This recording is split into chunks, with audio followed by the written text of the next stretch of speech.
And welcome to this meeting of Merthyr County Borough Council's Governance and Audit Committee.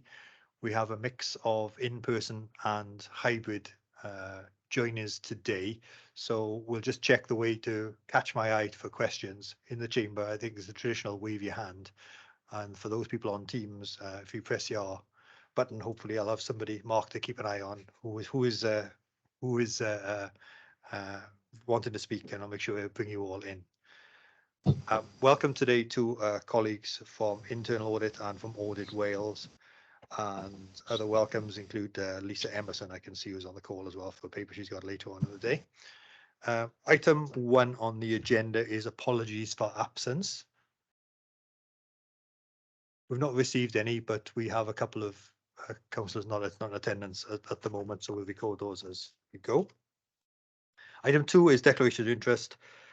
Members are reminded of their personal responsibility to declare any personal and prejudicial interest in respect of matters contained within this agenda in accordance with the provisions of the Local Government and Finance Act 1982.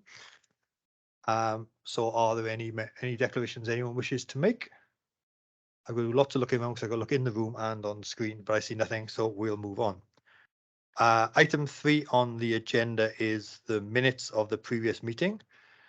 They are presented here for accuracy, so we will do exactly that. If anyone wants to look through that. Anyone have any issues with the accuracy? I'm not going to go page by page, but Mark, if you want to come in. Yes, thank you, Chair. Yeah, just Councillor Andrew Barry, the Cabinet member, just wanted me to flag that he gave his apologies to the last meeting. He's also given his apologies for today. He may be able to join us later, but he's in another meeting at the moment. So just to flag up those 2 points. But the one for the minutes, he did give his apologies last time. Thank you. Thank you, Mark. Okay, if there are no other issues on the minutes, we will move on to item 4. Item 4 is 2 parts, really. It's 2 Audit Wales reports under the Springing Forward heading. One is the Strategic Asset Management and the other is the Strategic Workforce Management. We'll take them in the order they're presented. So the first one is Strategic Asset Management. And I see Lisa is on the call. So perhaps, Lisa, do you want to introduce this before we hand over to Audit Wales? Morning, Lisa. Morning, yes, thank you.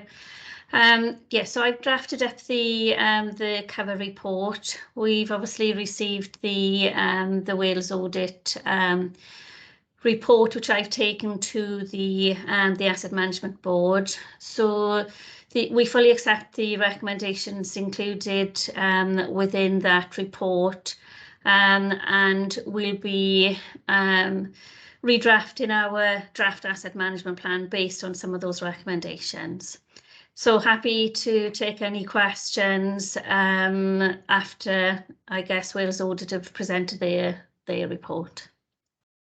Yeah, thank you, Lisa. I think that's a sensible way to do it.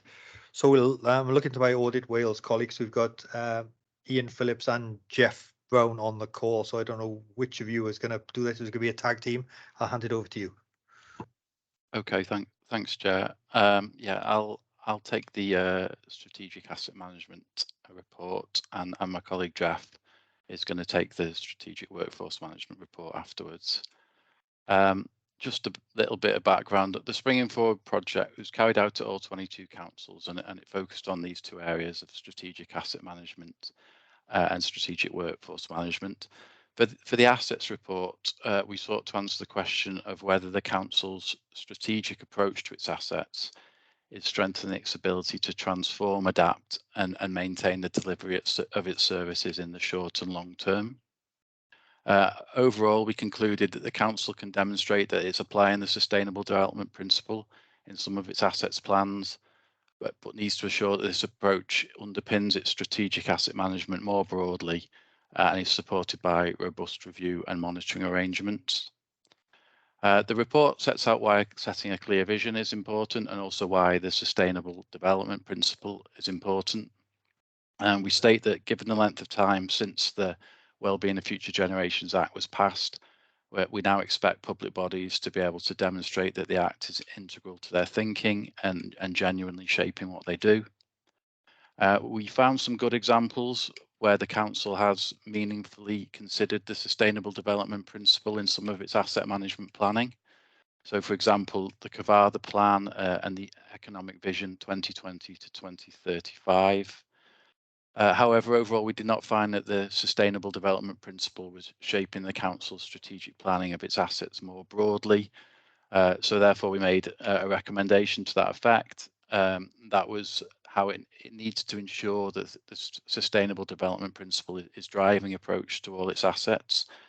So, for example, developing a longer-term approach to its assets, needing to fully integrate its workforce and digital strategies with its longer-term plans for its assets, and also needing to involve service users in its plans where those plans impact upon them. We made 3 other recommendations in this review. They were that the council needs to update its asset management related policies, as a number were due an update. The council should improve corporate oversight of assets, their condition and statutory buildings compliance. The council recognises it needs to improve its current knowledge of its assets and their condition to better inform its planning. We also found that the council does not routinely report or monitor the overall completion rates of its statutory buildings compliance data, and so it needs to ensure robust governance arrangements are in place in that regard. And the final recommendation was that the council should develop terms of reference for the asset management board and ensure actions of that board are recorded appropriately. And I note the covering report that Lisa mentioned states that that recommendation has already been implemented. So that's a brief overview of the report. Be happy to take any questions. Thanks. Thank you, Ian. That's really helpful. I look around for the room as well. People are thinking, if I can just kick off. Ian, you mentioned you've done this across all 22 local authorities. I just wonder, I know it's not a league table, but how do we make sure that the learning from looking at the other 21 can be picked up here? Is there going to be a kind of best practice guide developed out of some of this work? Yeah, it's a good question. I would say that there's been a lot of consistent messages in terms of applying the sustainable development principle. We've given a lot of councils, if not all, the same message that, you know, in effect, that given the length of time that's elapsed since the act was in force, it's no longer a new act, and so we expect it to be driving what councils are doing. We are going to produce some form of a national summary. It may not be a report that's being discussed at the moment, but there is going to be a national output of sorts. Not all reports have actually been finalised yet. Most have, but some are still going through clearance, I believe. So yes, there will be something that will draw together some common themes, and we'll look to share any key messages or common messages, you know, with the committee in due course. Thank you, Ian. Just one more from me. Clearly, this area has been impacted hugely by COVID and how ways of working have changed. Noting this is hybrid meetings, a really good example of coming into the civic centre today and noticing that not all the desks are full, of course, as working from home was kicked in. That's clearly going to have an impact on how assets are managed going forward. And I wonder whether Audit Wales are taking a view on again looking at some advice in that area. The report touches on how the council is drawing on its experience of working through the pandemic, you know, and implemented the blended working model, and obviously that does have implications for its assets. I don't think there's a you know a clear-cut definitive answer that will apply. I suppose it's horses for courses in terms of what councils need, but it's certainly, you know, thinking about over perhaps a longer term than traditionally. That's how the Act steers you to think, you know, look at trends, look at what developments there may be in future, and how that will impact on your estate and your need for the estate. I appreciate it's not necessarily easy to do that, but it's the Act's encouraging people to look further, you know, into the future than perhaps has traditional been for councils. But yes, it's a difficult one, and you're right. It has had a big impact and implications for the estate going forward. Thank you, Ian. I wonder, Lisa, whether you've got a view on that and what that means for the council's estate going forward. And my other question for you, Lisa, is around the recommendations and understanding the timing of how this committee can be involved in making sure that they are addressed in a timely fashion. Lisa.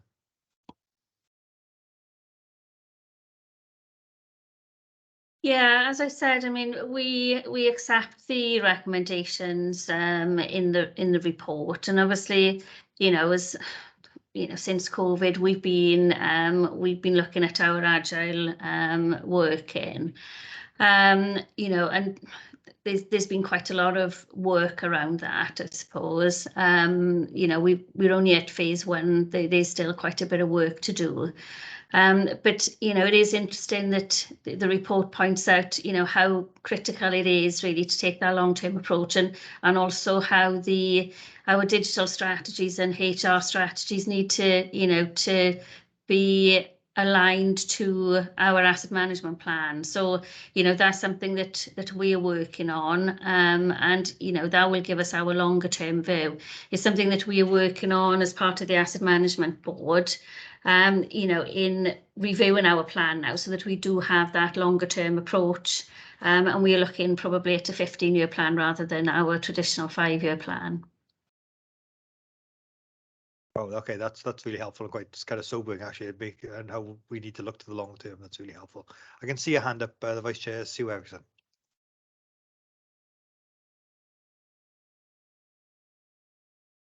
Chair, my first question was about timings, and actually, I think you picked up on that, Chair, and obviously discussed that, Lisa, and answered that. My second question was Sue, if I just stop you a second, you're not coming through very clear. If you we can move nearer to your microphone, we can't quite hear you.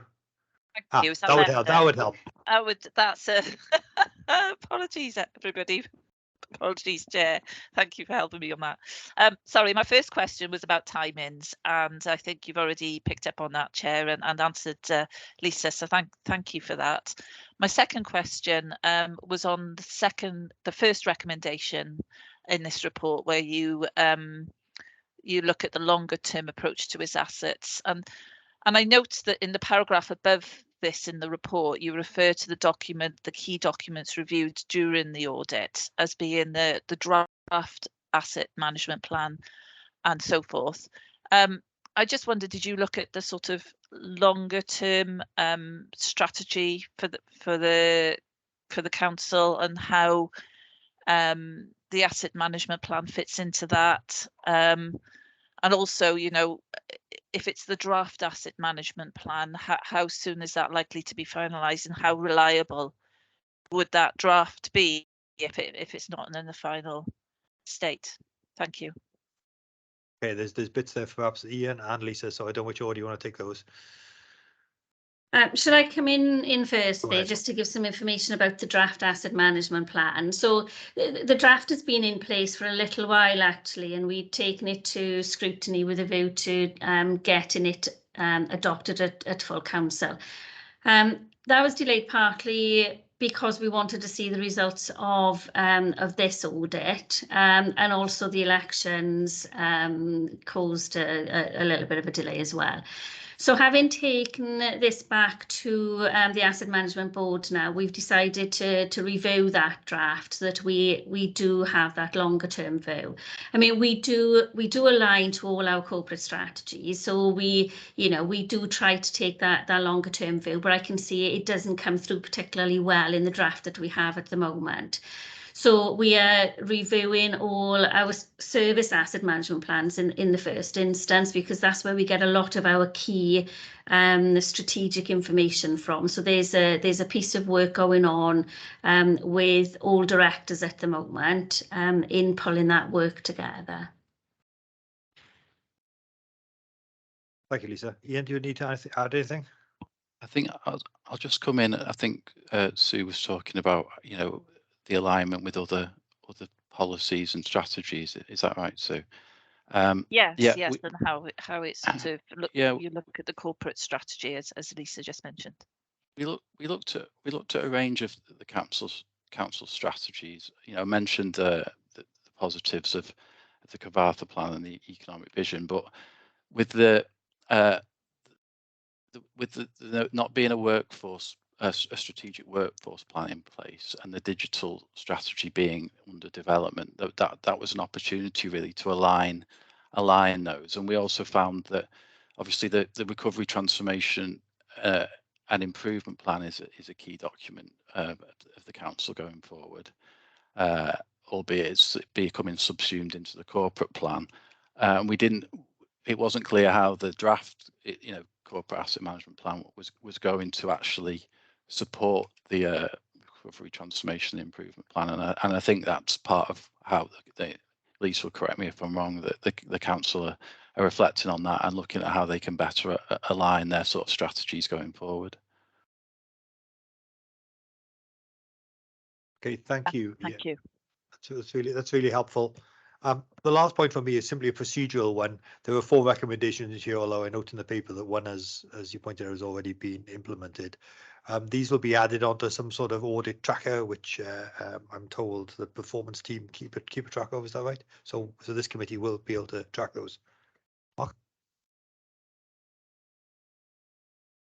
Yeah, thank you, Jay. Just a couple of comments really from me that obviously Internal Audit have done some work on property maintenance inspection last year and the statutory compliance. So there's a bit of it's complementary really, this piece of work by Audit Wales, in particular recommendation 3.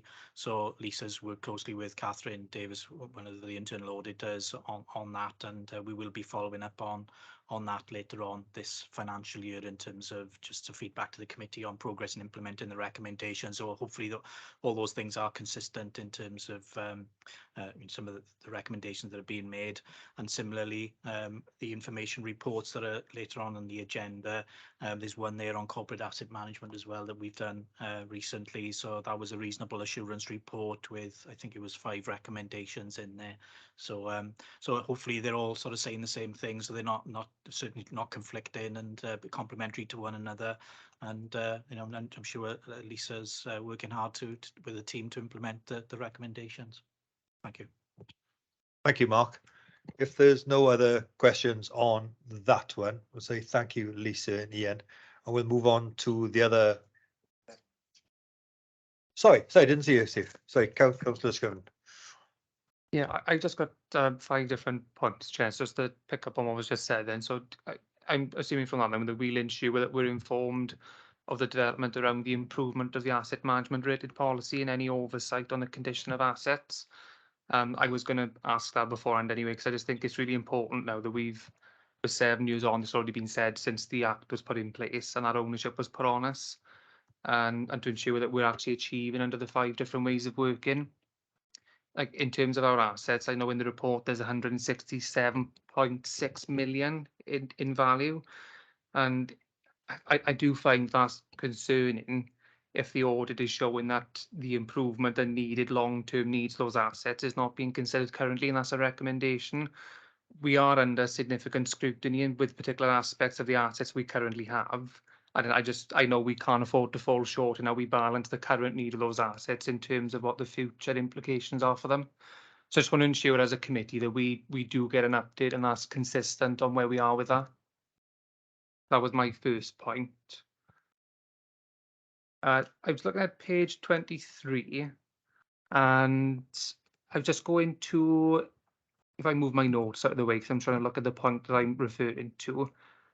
It's the importance of the management of the plans in reference to, as an example, how we have the civic centre, different things open. So just one of the points I want to bring up, like an important thing is, we know as elected members, there's been a push to have the offices back open as normal again. So I just wanted to ask, is our current approach now then this sort of like 2-way approach meeting the needs of residents, and how do we know that? I'll just give a quick example. We were at Unit 5 this week, and there was a delivery outside and there's no receptionist, so that delivery driver was stood outside for a good 10-15 minutes and couldn't get access because there was no one that they were able to contact at the time. Myself and Councillor Dychicks were actually supporting a delivery driver to get the parcels to Unit 5 as needed. So I'm just wondering if our current approach is correct and it's working, and how do we know that? I don't know if anyone can answer for me. Is that for Lisa? Yeah, I mean, in terms of, you know, the agile working model and the way that the buildings have changed in terms of service delivery, you know, there are issues for us to pick up as part of that. And I think one of the things that the report did pick up was, you know, in consultation with service users. And I think that's, you know, that's definitely an area where we need to improve as an authority. It's that link between, yeah, the corporate sort of asset management issues and the service delivery. So yeah, that is something that we are looking at. Is that okay? Have you got some more? Go ahead. Oh, thanks, Lisa, for that answer. So I'll go through my final 3 points. It was on page 25, just some things I wanted to pick up on. And the first one was in regards to the Asset Management Board. And I'm reading through this. I do find it concerning that there's no terms of reference, no minutes, anything being taken. So in terms of an audit trail, how do we know what impact we're having with an asset management board if there's nothing being taken down, no minutes, no actions? And how do we know those actions are being chased up and what's coming of that? So can we ensure whether that's rectified, that we've actually got a governance structure in place properly for that group and that everything is noted? So that was the first point. But my laptop's a bit slow. Do you want me to? Sorry. Sorry, if I go through my 3 points, I'll be quick, and I don't know if anyone can come back to me, if that's okay. They'd probably save some time. In terms of benchmarking against other local authorities, and just the other question is, when do we assume we'll be able to begin doing this? I'm assuming from the notes that this was COVID related and that how that was impacted. And the last point I wanted to make was in regards to the health and safety related building compliance data and why that wasn't available to the expected standard. I'm just asking, is that COVID related again, why that was the case? Okay, let me take those 3 points then. So the first point, in terms of the governance of the Asset Management Board, historically, we've just sort of taken informal notes and recorded those actions and taken them at the next meeting. But I've already put in the report that actually we have terms of reference in place now, and we have exec support to do the minutes. So the last meeting that took place, that was minuted and actions agreed. So that's been completed now going forward. Your second point in terms of benchmarking, we used to have a fairly good system with the data unit in terms of benchmarking against other authorities. And yes, I think it was COVID related that work stopped. So it's something that we are encouraging, but it's also something that that we are taking up internally. We're working with Andrew Mogford at the moment in reviewing the asset management plan and how it links with all other strategies, and benchmarking is going to be an important part of that. So we are doing some work internally and also with other local authorities to try and get that benchmarking information. We used to have fairly good information, but you know, since we've lost that work with the data unit, it has caused us a bit of a problem. So that's something that is in our action plan in the asset management plan going forward. The third point in terms of compliance, Chris Jones unfortunately isn't at the meeting today, and he manages that the compliance team.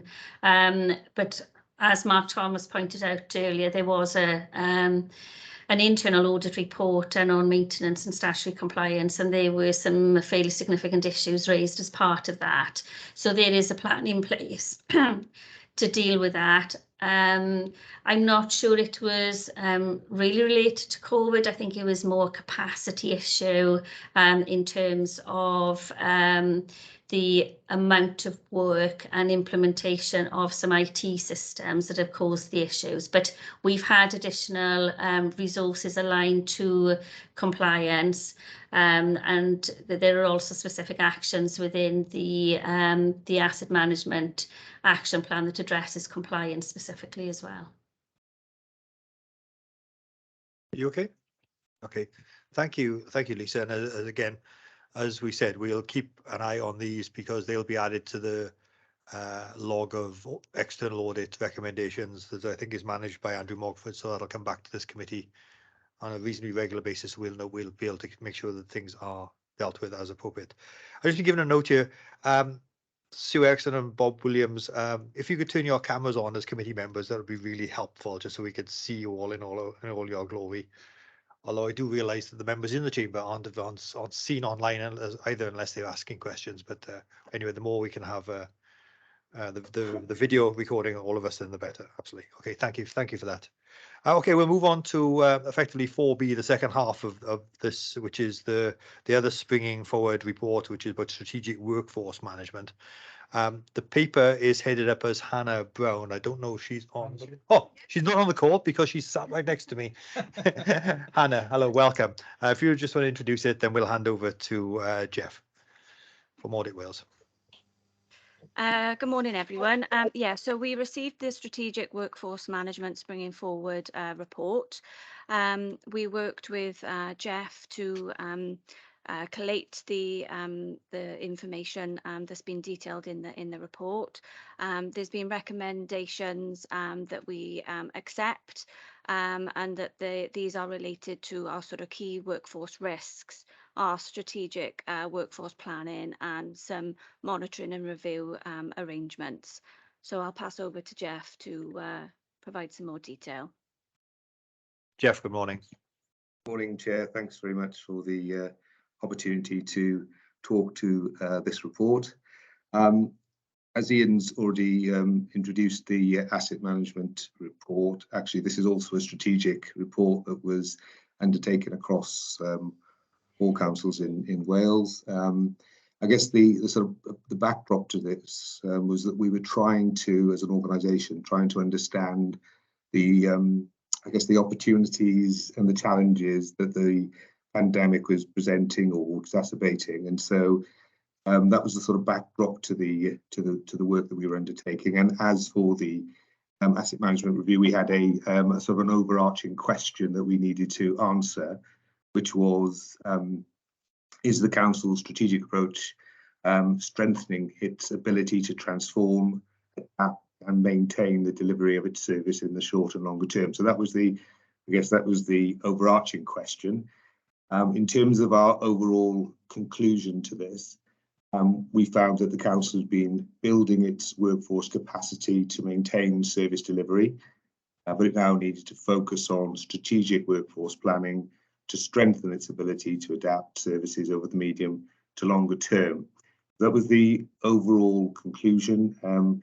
Sitting underneath that was sort of 4 sub-conclusions. So what I will do is I'll go through each one of those individually and give some very brief examples. Clearly, there's a lot of information in the report, so I'm not going to go through it in any great detail. You will have had the chance to read it at your leisure, but I'll pick out some of the key points that I guess underpin why we made that particular conclusion. So the first of those was the council has been strengthening its workforce capacity to ensure it can maintain service delivery. And I'm just drawing attention to 2 points really. One was the fact that you had already developed a recovery, transition and improvement plan, which had a sort of sub-theme of a healthy organisation within that, which was already focused on looking at trying to improve, workforce capacity across the organisation. The second of those, I guess, aligned to that, was the fact it's already undertaken a number of capacity exercises where you'd identified, gaps in resource, and therefore had invested in and recruited additional staff into key, service areas. So those are the 2 points that I thought drew attention to under that first conclusion. The second one was the pandemic accelerated new ways of working and promoted some positive organisational changes. We've already talked about some of those when we were discussing the asset management report. Clearly, like most other councils in Wales, you moved to agile hybrid working. Had to move to that very quickly. Although it was part of your plan, clearly the pandemic accelerated that. The other bit that I draw your attention to was that whilst you had responded and adapted to the pandemic, we felt that clearly understanding how the pandemic had affected the whole of the workforce, there was still work to do on trying to understand some of that. So those were the 2 points under that second sort of conclusion. The third conclusion was the council is now better placed to address its workforce challenges, but needs to focus on strategic workforce planning, putting sustainable development, I'll read it out, at the heart of this to help strengthen its ability to adapt and deliver services over the medium to longer term. So again, just drawing your attention to a couple of points there. Clearly, there remain, a number of workforce-related risks. I won't list them all, but recruitment and retention in particular areas, an ageing workforce, having a clear succession planning around your SPODs, I don't think of the acronym now, but areas where you've got particular challenges in terms of recruiting and retaining staff. Those are the key things. However, we felt that the fact that you'd gone through a senior management restructure and that you had recruited or were recruiting into senior positions was going to strengthen your ability to develop a more strategic approach to workforce planning over the longer term. So those are positives. And the final sort of sub-conclusion was around monitoring and evaluation. And we said that you've got a range of mechanisms to monitor and evaluate your workforce, although some of the underpinning arrangements were fairly new at the time, and the council would benefit from developing strategic workforce impact measures, and that would strengthen your arrangement. So again, just drawing your attention to 1 or 2 points within that. So, the range of mechanisms include the Improvement and Assurance Board, Cabinet, Governance and Audit Committee, CMT, SLT, and your quarterly performance improvement reviews that you undertake are a few of those. There were some caveats within some of the reporting that we made in the report in terms of potential false assurance, because some reporting was around actions completed rather than a sort of an assessment of where workforce was at that particular time. We drew that out in the report. And I think one of the key things which comes out in one of the recommendations is around the development of a more strategic set of measures to be able to determine whether or not you're making any progress around implementing your sort of workforce strategy and planning. So that's a very, very quick run through of what is a fairly detailed report. As for the asset management review, and Hannah's already alluded to, there were a number of key recommendations. I won't go through those in detail unless you need me to, but they were around managing workforce risks, strategic workforce planning and monitoring and review, and there are a couple of bullet points under each of those. So I'll draw a line there, Chair, and then hand back to you. Thank you. That's a really helpful summary. Our acronym of today is SPOD, which I found in the report, a single point of dependency. So there we are. I've learned something new today. Thank you for that. Again, I'll ask you the similar questions, the ones I asked Ian earlier. You've done this for the other 21 local authorities. How would you characterise Merthyr's performance compared to some of the others? He says, putting you on the spot horribly. Well, I think the report highlights that you'd certainly done some things. I mean, I think the fact that there was a particular focus from Welsh Government and the establishment of the RTI plan had meant that you had started to put things in place. I think at the time when we were discussing this was around, I guess that was about firefighting, in terms of really just trying to make sure that you were in a position to maintain service delivery. And I think the challenge then going forward is actually, looking longer term, probably very similar to the sort of work around assets, looking much longer term in terms of how the workforce then supports your sort of what will be your sort of new corporate plan, your new corporate priorities. Chairman, I'm afraid I can't rank you. Having read the report, I wasn't hugely concerned by it, I guess, in terms of the here and now has been tackled with, but I suspect along with lots of other organisations have to lift their heads a little and look to that longer view. The timings of these pieces of work, I'm presuming it's no coincidence they've been done in the post-COVID environment, where workforce is being the way the world of work has been transformed for some people, and obviously not for others. You still need to go and collect bins, and you still need teachers to turn up at schools. But for lots of people, the world of work has changed enormously. So workforce of course has changed.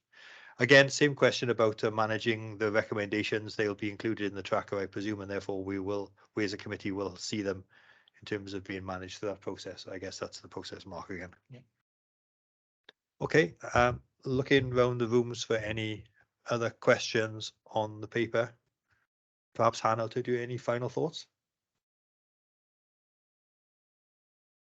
Oh, I'm sorry, Sue. I didn't spot your hand. Yes, it's go ahead, Sue Erickson. Oh, thank you, Chair. I was just interested, did you find that there was a consistent approach to the retention of staff and succession planning in terms of identification of key roles? Did you find it was consistent across the council? And was there a formal process in place so that everybody was applying it? I think that see if I can come, Chair, can I come back in there? Okay. Yeah, go ahead. Yeah.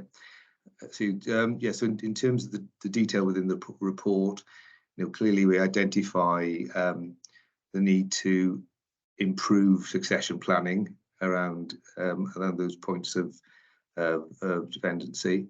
And so I guess in answer to your question, what we didn't do is look at every service area and then do a comparison. But what we did find was that further work needed to be done to make sure there was a robust process and probably a more consistent process that needed to be in place. Thank you. So apologies for the background noise, by the way. Okay, thank you. That's helpful. Any final questions, or should I bring Helen? I'm looking ahead of myself. Anna, hi. Yeah, I just want to comment on sort of the work that Jeff has done, because I think we can clearly see that we have made progress through the challenge of the pandemic, and certainly through the work that we did on the Healthy Organisation Plan, which has been work in progress for some time. I think when the RT&I, the Recovery, Transformation and Improvement Plan, came about, the Healthy Organisation Plan, because of the pandemic as well, turned into much more sort of operational tasks that we needed to get done quite quickly. The work that we've continued to do since then is based on those recommendations, is to make it more strategic. So the aim is that it'll be a strategic healthy organisation plan that'll link into our corporate plan.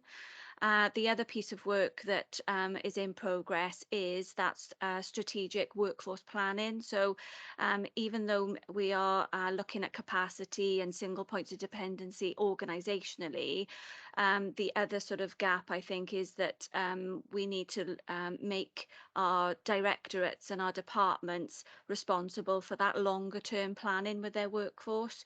So we've come up with a workforce template that we are piloting with managers at the moment to try and get them to look at their existing workforce, the age of their workforce, the whole demographic of their teams, to then be able to longer term plan, and building that into our appraisal process as well, so that managers and staff are having those conversations around what are people's career aspirations, where do they see themselves in 1 year, 2 years, 5 years, so that can help teams and departments plan longer term. So that certainly is the work that we're doing at the moment. And then on the monitoring and reviewing, we need those strategic, monitoring mechanisms where we're looking at quantifiable and qualitative measures to know where we are as an organisation. So I think that's something we can improve on. And whilst this report is talking about strategic workforce management, I'd be interested to sort of get a feel for how has workforce been affected through COVID? Have we found more people leave us, or we found the flexible working actually attracts people? Microphone.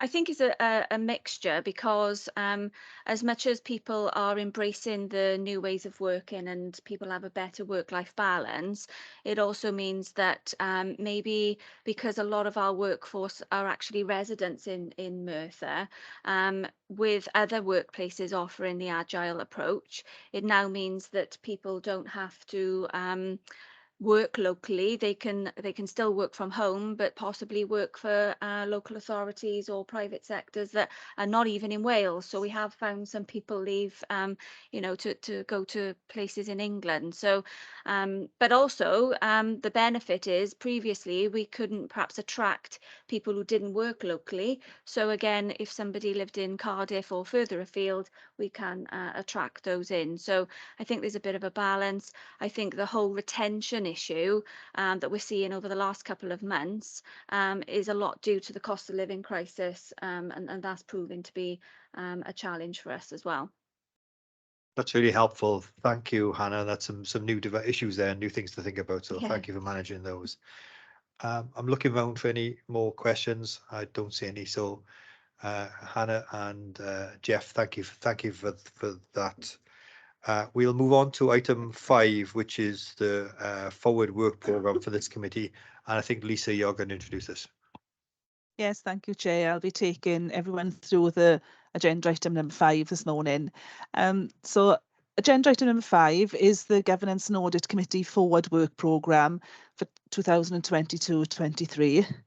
Effective governance and audit committees, they help to raise the profile of governance, internal control and risk management and financial reporting issues within an organisation. And in addition, they provide a forum for the discussion of issues raised by both internal and external auditors. So they help to ensure public trust and confidence in the financial governance of an authority. So in order to assist the committee in ensuring that due consideration is given to all aspects of their core functions, the proposed forward work programme for 2022-23 is attached at Appendix A. Now, this is a report that we provide to Governance and Audit Committee at each committee meeting, and members are asked to endorse its schedule. It is worth mentioning that it could be subject to change or amendment as the year progresses. Members will note that within the report, the next meeting is scheduled to take place on the 24th of October, and a list of the proposed agenda items is detailed within the report, items number 1 through to item 9, and these items are also detailed on the appendix in a more tabular format. It might be worth mentioning at this point that one of the items on the proposed agenda for next time, the final statement of accounts, that might need to be brought to a future meeting due to national issues affecting the completion of the accounts. But I think the forward work programme, with its timescales and schedule, it helps to show that deferred items are still picked up at a later point and brought back to a future meeting. So, proposed agenda items there, 24th of October, we've got the self-assessment draft report, a quarterly update on corporate risks. We've got the rolling programme corporate risk update. We've got some Audit Wales report, the internal audit progress against the internal audit plan, so a position statement on our current work. The final statement of accounts, including the final annual governance statement, and of course then the updated forward work programme, which will show the items that are to be presented to the next meeting. Thank you, Lisa. I'm guessing, just staying on that table, if item 8, which is the final statement of accounts, gets delayed, then I suspect some of the Audit Wales work associated with it will slide as well. So we'll keep an eye on that. But it looked like a pretty meaty meeting anyway because of the new requirements on self-assessment reporting. That's new to this committee, so we'll see how that works. That's really helpful, I think, just to see that. The only obvious thing missing is about counter fraud, and I know we discussed that at our last meeting, and that's going to be slotted in an appropriate date, I guess. One thought from me is around, whilst we have all these formal meetings, I wonder whether there may be the need for some training sessions to be organised for the committee, particularly perhaps around performance self-assessment, perhaps around final accounts. For I don't know how many accountants we have in the room or how many financial experts, but I think that might be some help in terms of. So it might be the case, I don't know, that there's meetings in January and February, and neither have many X's alongside. One of those could perhaps turn into a training session for us if we think that's worthwhile. We could certainly take that discussion offline if necessary. Mark. Yeah, thank you, Chair. Perhaps that's a good way of just reminding everyone. I haven't had a chance to check, but we sent out questionnaires, training needs sort of questionnaire, earlier on in September. I was come back from leave on Monday, but I haven't had a check really to see who's responded. I know some people have responded, but just a quick reminder if you haven't, so we can feed that into the training programme that Martin's mentioned. Thank you. And sorry, Councillor Scrivens. Yeah, just coming on to your comment as well, Chair, in regards to training. I was actually going to suggest, is it possible that we can have some sort of training on the principles of the Local Government Electoral Mails Act for the committee as well?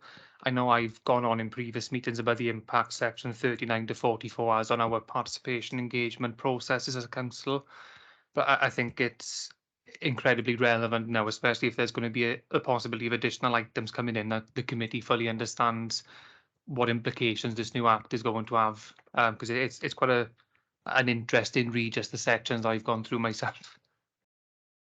You're absolutely right, and this committee has picked up some new responsibilities of the renamed Governance and Audit Committee, which includes the annual complaints and ombudsman complaints reports and those areas. So I think you're exactly right.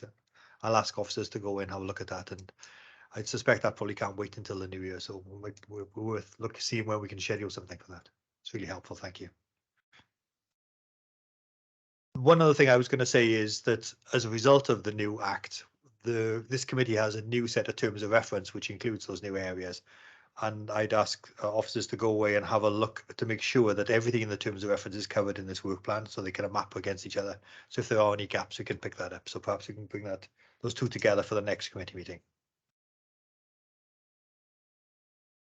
Thank you. Bob Williams, you can see your yellow hand is up. Thank you, Chair. First of all, my apologies. My camera seems to be not talking to the computer, but you're not really missing anything this in the morning in my lovely countenance. I'm pleased to see on the forward work programme that the strategic asset management plan and the workforce planning aspect, because they're going to inform quite a bit of governance issues, which I think you just touched on. But Mark and I in the past have discussed the need and occasions to audit any capital work and major capital schemes that fit within that strategic plan. For some time now, we've had internal audit reports, which are fine, but they are more concerned with sort of what I would call operational issues, current operational issues, which may take a much wider need of approach, bearing in mind any strategies that are developed for managing the asset base. And in saying all of that, I know that Mark and his team do a really stalwart job, but his resources are really stretched. And I'd just like to ask if there are any plans to widen or consider any changes to some of the more routine stuff, to looking at capital schemes and their expenditure and their functional suitability once the outcome of the scheme is completed to fit in with any strategies that are being decided. Mark, of course, yeah. Good, Chair. My microphone for some reason won't switch off. It's once I switch it on, it stays on. But yes, we put a number of items in the plan for this financial year, and Helen's kindly called it up on the screen. So if I turn away for a second, let's have a look. Capital contract monitoring and payment of accounts and valuations, there's items in there to do with final accounts contracts as well. So there's a number of items in there, and I know Helen's already started some work on that, looking at a sample of contracts. So I don't know, Helen, if you wanted to sort of very quickly just sort of say which schemes you're looking at. To the top of your head.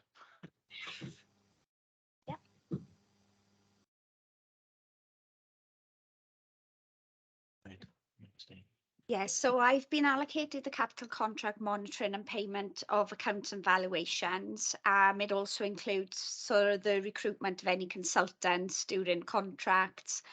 It's early days yet. I've picked a small sample because some of the contracts on the capital programme were huge. So I think I picked the refurbishment of the Civic Centre windows and doors, the bus station, and Ysgol Ysgol Graig School. So yeah, as I said, it's early days yet, and we just sort of going through the work programs at the moment. But yes, it is on my agenda to do with this quarter. Thank you. Will the work that you're doing, Helen, will it look at issues apart from just the financial aspects and financial probity of the capital scheme, such as the development of the brief, making sure that the outcome is not only financially correct in terms of the contract, but it delivers what the authority needs in keeping with any strategies it might develop? In other words, things like functional suitability, statutory requirements, and longer term views to fit a longer term strategy. Okay, if I just run through the scope of the audit work for you, hopefully that'll answer your question. If you just bear with me a second.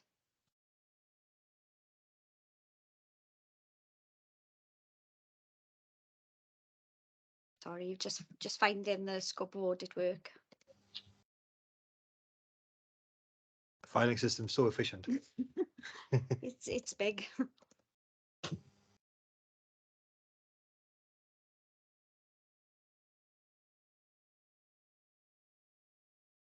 Oh, sorry, I've got it. Okay, just bear with me. Okay, so I devised the terms of reference for the audit. I involved Mark Thomas and my audit manager, Lisa Cumston, to make sure we were getting a full overview of what we wanted to look at this financial year. So between us, out the scope of the audit work, we'll be looking at the payment and valuations, and they are made in accordance with any contractual agreements and the contract procedure rules that we have in the authority.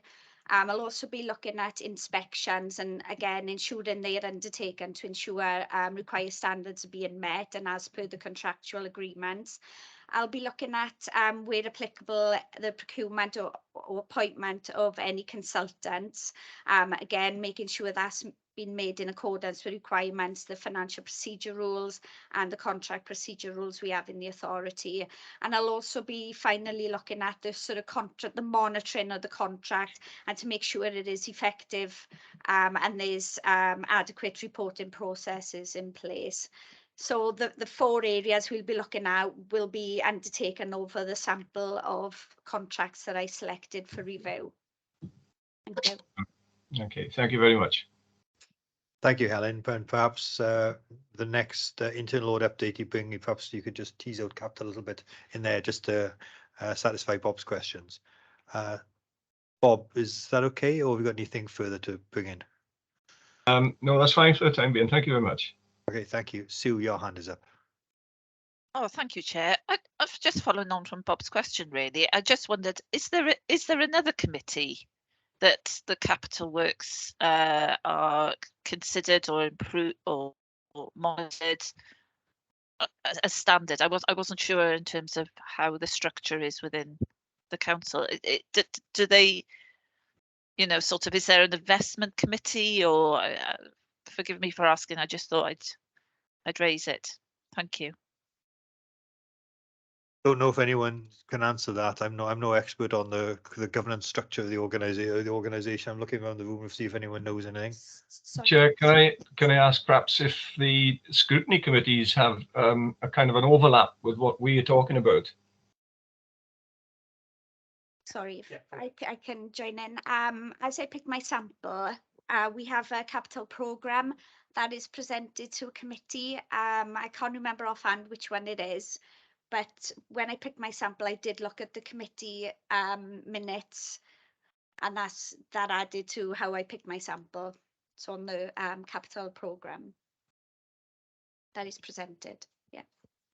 Yeah, that's a helpful point, Sue, because we need to make sure that our work doesn't overlap. But on the other hand, if we have concerns, we have the ability to refer things to various scrutiny committees as appropriate. So I think that's helpful for us lay members, so we perhaps can understand the governance structures a little better. And again, that's a helpful note. Thank you.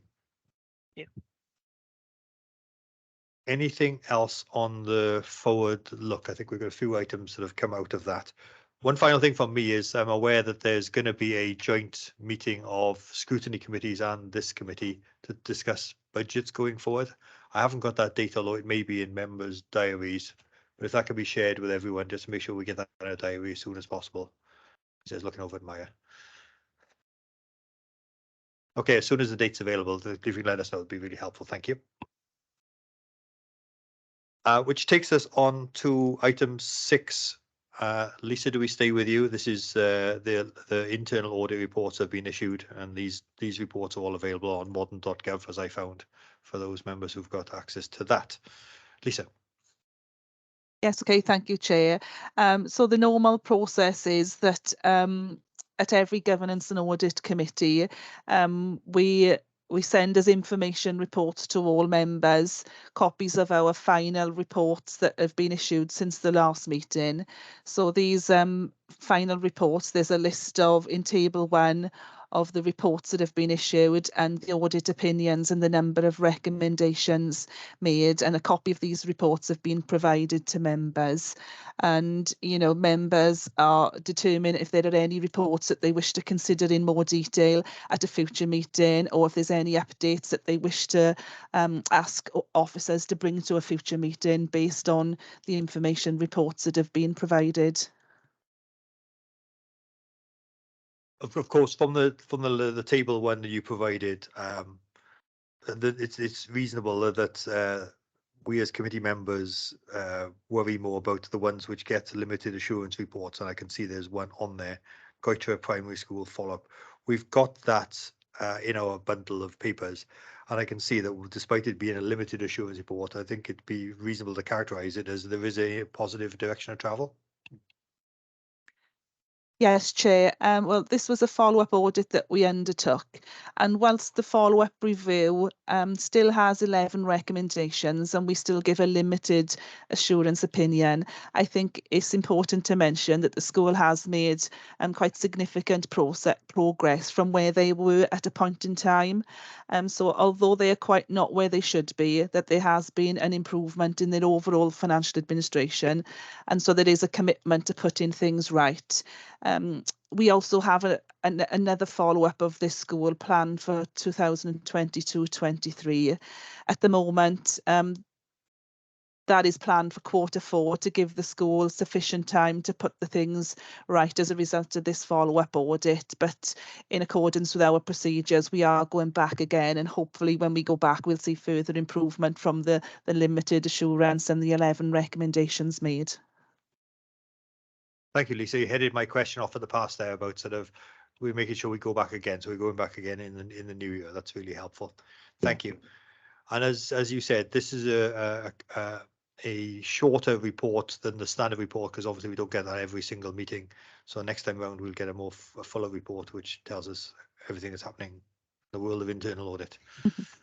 Thank you. I'm looking around for any queries and questions on that item. And that concludes all our substantial business in the bundle of papers. The next item says reflection and evaluation of meeting, and it says receive an update from the chair.